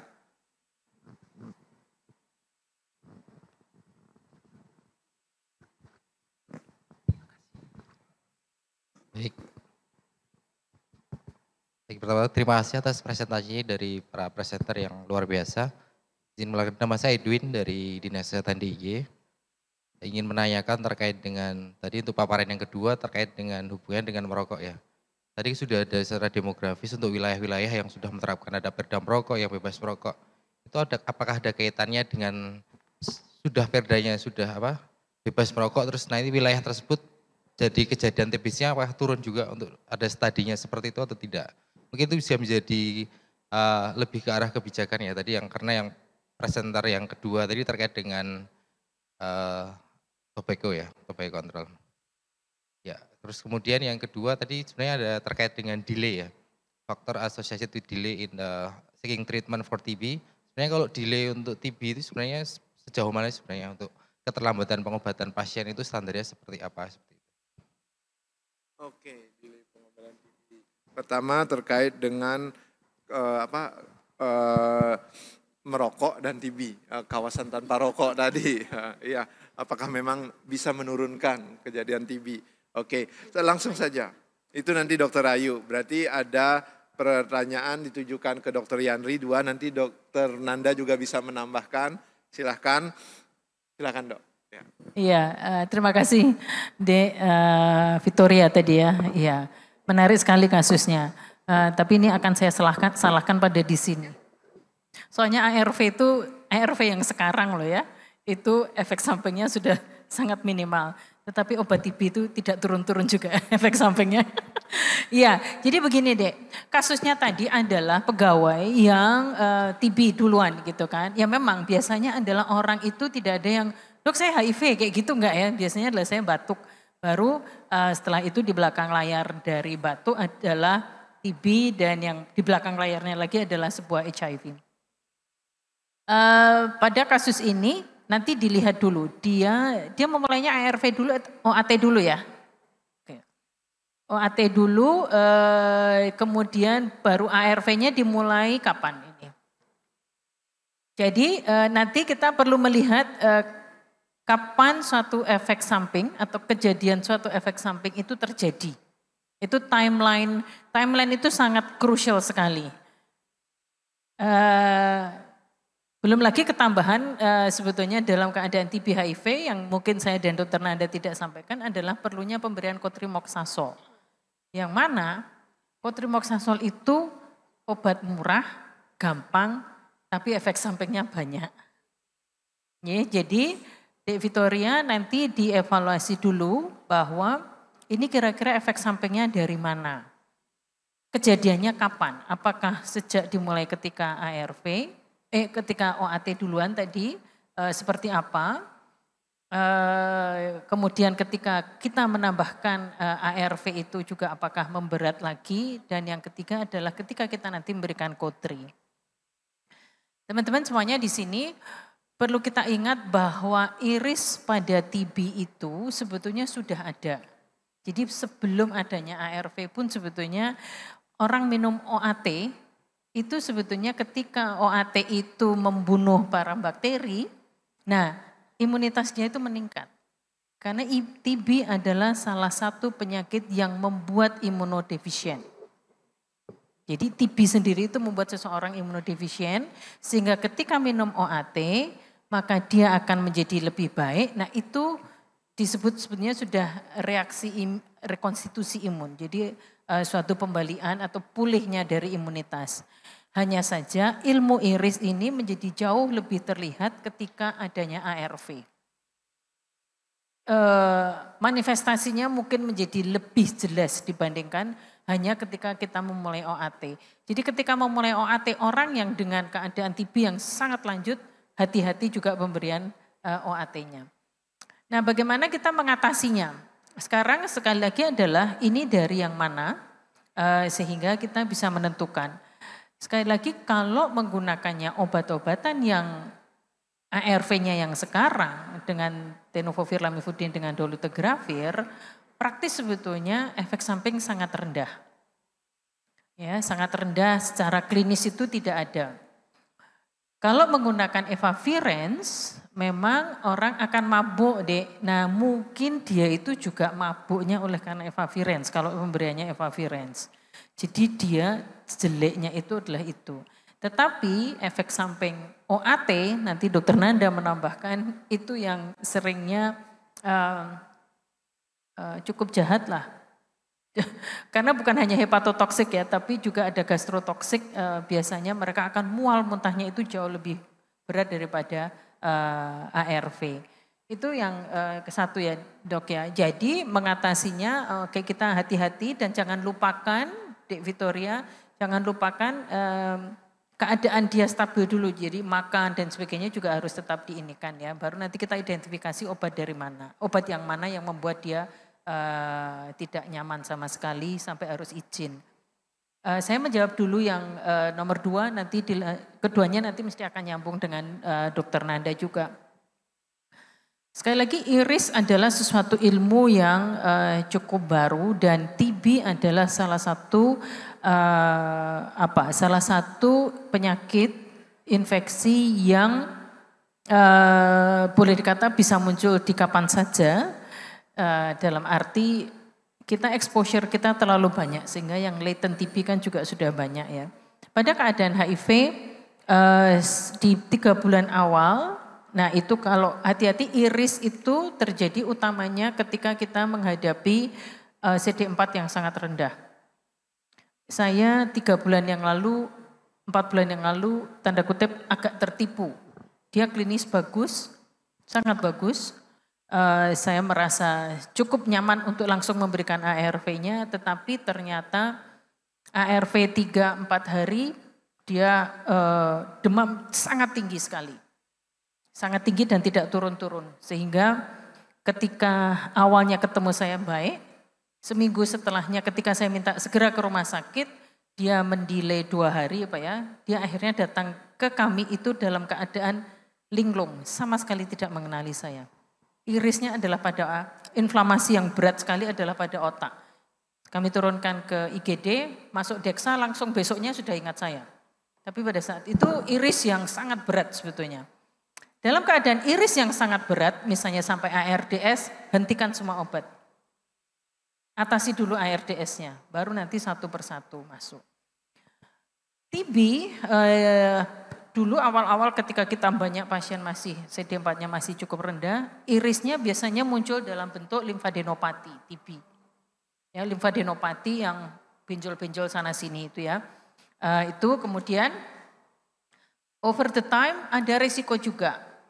Jadi kita tidak tahu mekanismenya, memang betul kejadian iris itu meningkat nanti over the time ketika ARV sudah lebih lama lagi.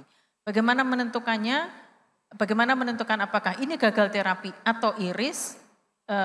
Permainan kita pada CD4 dan viral load.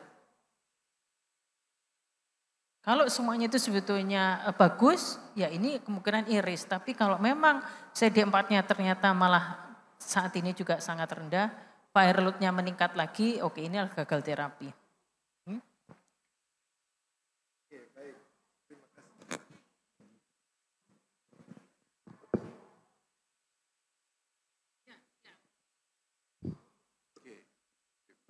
Terima kasih. Silakan ditambahkan Dokter Nanda. Ya. Terima kasih. Untuk efek samping tadi ya, efek samping memang TB ini sering disalahkan ya. Jadi kayak misalnya, saya kemarin juga ada pasien yang transplant tadi saya tanyakan, dia sudah ONOAT sudah 2 minggu apa ya, kondisinya sudah mulai membaik, terus tiba-tiba mual muntah hebat. Yang pertama kali disalahkan oleh klinisi yang lain adalah obat TB-nya ini. Padahal enggak, pirazinamid. Ya, untuk efek samping memang kita harus tata laksana dengan baik karena efek samping yang tidak ditata laksana yang baik itu meningkatkan resiko pasien tidak comply. Nah, untuk efek samping yang terjadi masing-masing obat TB mempunyai ya sendiri-sendiri efek sampingnya. Tapi kalau terjadi efek samping kita harus menggrading.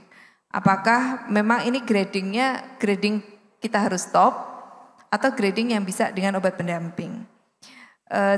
Buku petunjuknya untuk efek samping ada sebenarnya di PNPK TB kita sudah lengkap, cukup lengkap untuk itu, untuk efek samping obat TB. Ya, jadi nanti gradingnya mulai dari yang life threatening yang harus di stop, gitu seperti reactive hypersensitivity ya tentunya harus di stop. Tapi kalau yang lain gastrointestinal, mual muntah pasiennya boleh diberikan obat pendamping. Kemudian kapan harus stop juga kalau pasiennya kuning, bilirubin lebih dari 2 atau GOT-GPT lebih dari 5 kali nilai normal harus stop dulu, kemudian berikan hepatoprotektor. Tentu ada tata laksananya sendiri-sendiri. Kemudian yang kedua iris. Iris betul TB sendiri membuat imunosdefisiensi dan apa yang tidak saya sampaikan di slide tadi adalah pada TBC dengan imunosupresi selain HIV pun bisa muncul iris. Ya, jadi tandanya adalah apa? Perburukan klinis setelah TB-nya. Ya, presentasi klinisnya macam-macam. Ada yang tadinya pasiennya tenang, sudah tidak sesak lagi, pasiennya sudah nggak demam, tiba-tiba demamnya tinggi. Nah, kalau seperti itu ya masuk kortikosteroid. Kemudian yang kedua, terakhir Pak Edwin tadi tentang delay terapi ya. Sependek pengetahuan saya belum pernah membaca berapa lama sebenarnya standar untuk delay terapi. Tetapi karena TBC ini adalah penyakit infeksi, harapan kita diagnosis itu as early as possible. Kalau perlu pasien datang ke klinisi sekarang ya, kemudian besok sudah jadi pemeriksaan diagnostik penunjangnya diberikan seperti itu. Tidak ada patokan. Kalau pada penelitian tadi 30 hari, saya cuma wondering 30 hari kalau di kita untuk kasus yang sama mungkin itu termasuk cepat ya. Karena dia 30 hari nunggu kultur, kita nunggu kultur 2 bulan. Mungkin Dr. Yandri atau Pak Arta menambahkan. Terima kasih. Baik, terima kasih Dr. Nanda sekaligus juga menjawab pertanyaan Dr. Edwin tadi. Tidak seperti misalnya lost to follow up, ada batas waktu disebut mangkir atau lost to follow up. Kemudian tapi kalau untuk delay diagnosis, delay terapi itu dihitung waktunya. Semakin lama. Ya. Satu pertanyaan lagi yang ditujukan ke Dokter Ayu, ya. Dokter Ayu, apakah masih bersama kita? Oh ya, sudah dijawab oleh Dokter Ayu karena beliau sedang perjalanan katanya, ya. Sehingga tadi pertanyaan sudah didengar, kemudian sudah dijawab melalui kolom chat dan ditampilkan di depan jawaban dari Dokter Ayu. Sedikit saya bacakan saja. Terkait kebijakan kawasan tanpa rokok dan penurunan kasus TB sampai sejauh ini belum dilakukan. Nah, setahu beliau gitu mungkin. Ini bisa menjadi evaluasi ke depannya. Dalam kebijakan kawasan tanpa rokok diharapkan paparan asap rokok berkurang sehingga memang bisa menurunkan risiko bagi perokok pasif untuk terkena berbagai masalah kesehatan yang berhubungan dengan rokok termasuk tuberkulosis.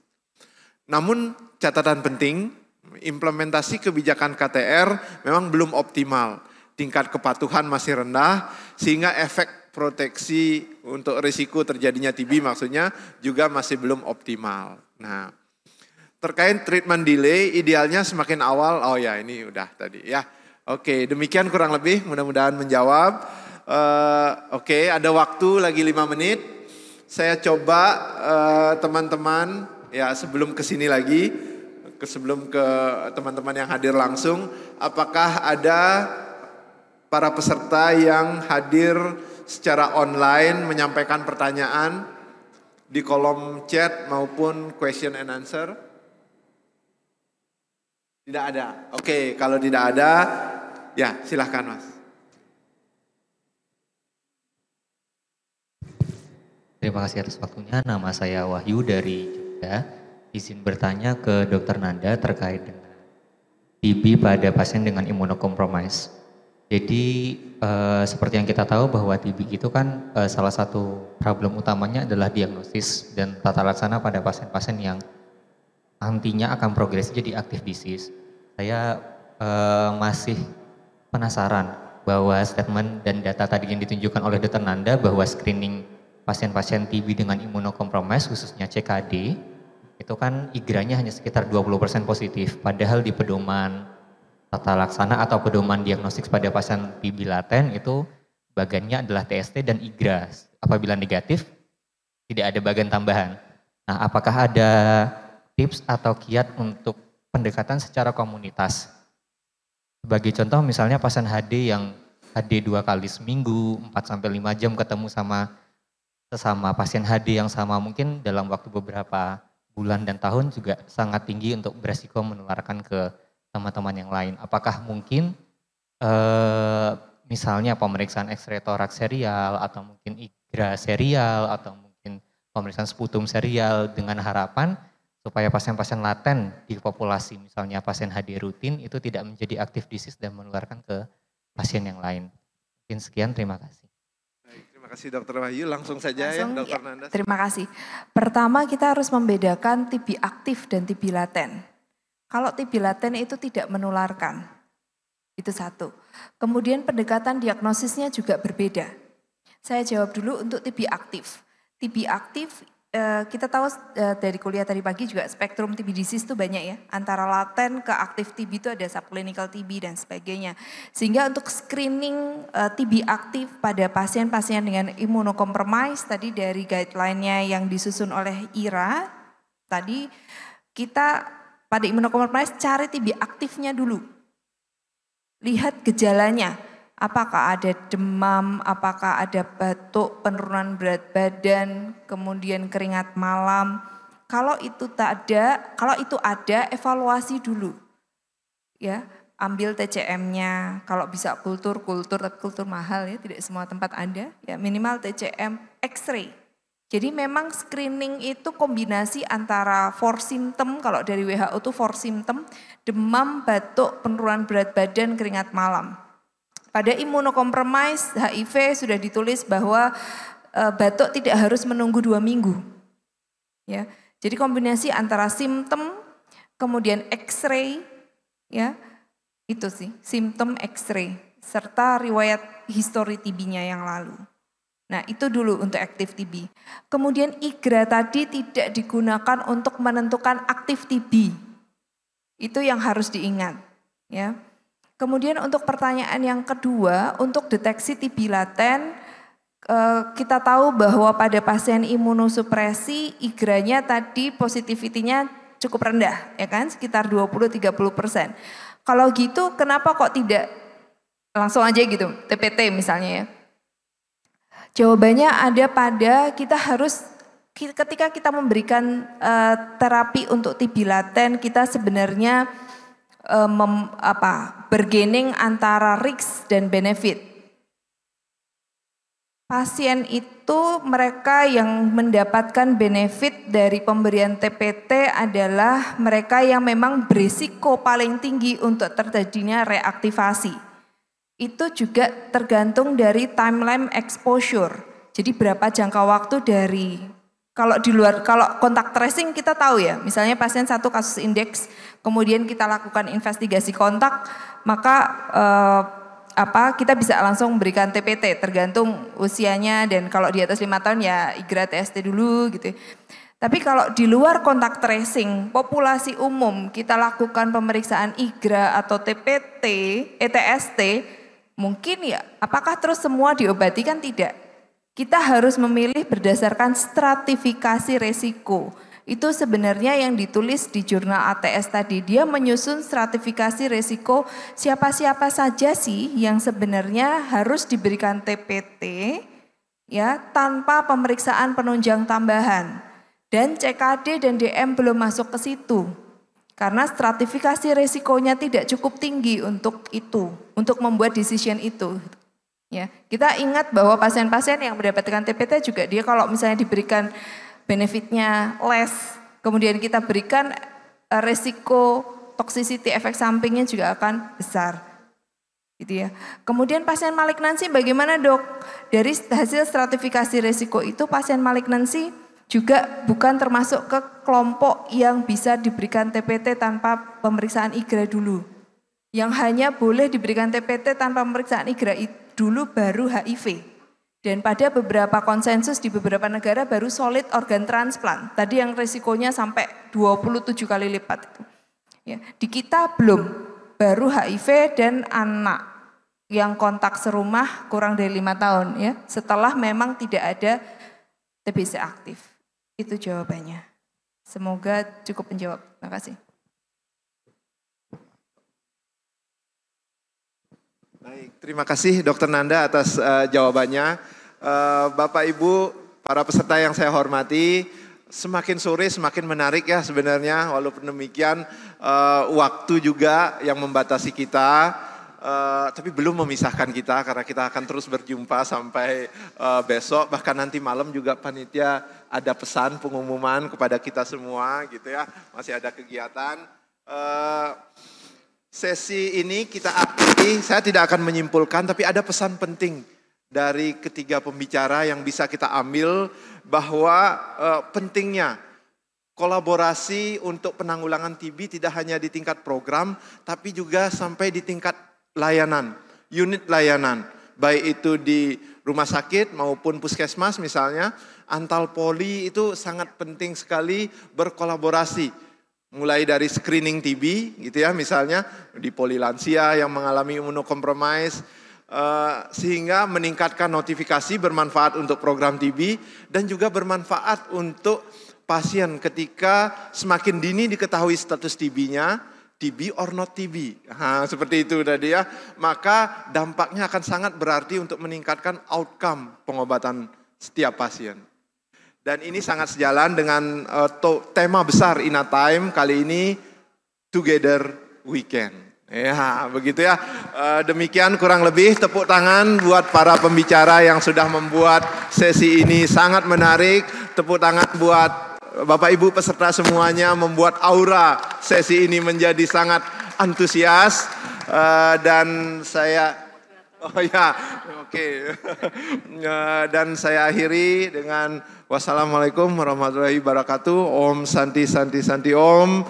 Dan yang terakhir, salam TOS TBC. Ya, oke, tepuk tangan buat kita semua. waktu saya kembalikan ke MC, silakan.